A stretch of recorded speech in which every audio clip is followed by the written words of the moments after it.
Hey guys, how's it going? Just doing a quick update. As you could see, I got the engine in the car. I got the exhaust system done. I got the ignition system done. I'm working on the odds and ends. And speaking of steam kits, so you got these steam kits. I got the steam ports over here in the front of the cylinder head. This is an aftermarket kit. The factory one's made out of a solid steel piece. I ended up ordering two of those because I want to have the rear steam ports working also. So I bought two steam kits, which were supposed to be for the front. There's the back one. And I bought a elbow and I bought a pipe, 3/16 I believe. And I put a little bend in it. I got it coming across here to the front. And the idea is to hook it up to this one, which I have hooked up right now. I'm going to disconnect that rubber line that's on there. And I'm going to put this T-fitting in, so I got the front and the back hooked together. Then the outlet's going to go out to the cooling system. A lot of people drill a hole into their water pump housing and put a fitting and run it into there, which is a nice clean looking way to do it. Or you could have a hose running to your coolant container, or you could have a run hose. I got my hose actually, this hose right now, I got it running to my return line on my heating system that goes to the heater core inside the car. So that's what I'm working on right now. Basically, when I get it done, I'll shoot another video. But the steam kit is very important. You could buy a kit. I think IC Bolt sells a kit. It's like $200 American. I paid $32 Canadian each for these kits, which comes with the two aluminum machine housings and the braided heavy-duty steel line. It's pretty solid. I have no problem with it. I had a few people say that it's flimsy, get the original one from the factory, but you know what? These lines are better than my fuel lines. They're solider, they're really stiff, they're strong. I bet you they could hold like 300 pounds of pressure before they burst, and the cooling system's not gonna have more than 15, so you got nothing to worry about. Where exactly on the water pump you'd put this housing return line from the steam ports would probably be on the return.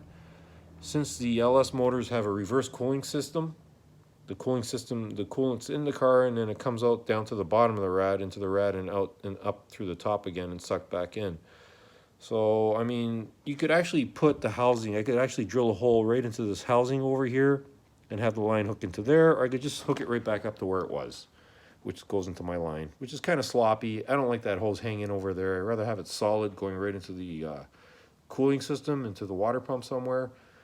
I haven't really decided yet. I'm going to tackle this now. Of course, I started it because you could see I got the line in and everything, but we'll see how it goes, and I'll shoot another video when I'm done. I can't hold the phone and work on this thing, and it's one of those things where, you know, it may take me 15 minutes, maybe take me 2 hours. I don't know, depending on how things go. But before I do anything else, since I got that line hooked up and tightened down in the back, I'm going to fit my intake manifold to see if it fits, and if that line's in the way of anything. Hopefully it's not. I don't think it is. It's really close to the fuel injector rails. It's probably going to run along right above them, hopefully. If not, I'm going to have to do an adjustment. I got my little pipe bender over here, so I could do that. And we'll see how it goes. And then after I'm done with that, hopefully I'll have the intake bolted up, and I'll have this line hooked up to the other line, and then going to the cooling system for a return. Anyways, thanks for watching the video. I'll get another one going pretty soon. I seem to be pumping out a lot of videos this week. I guess I'm bored. I kind of like doing it. This is kind of a neat job. Kind of nice messing around with these cars. It is a hobby. All kinds of stupid things happen when you're working on stuff. What I mean by that is, for example, I had a couple of guys come in the other day and help me put the motor in.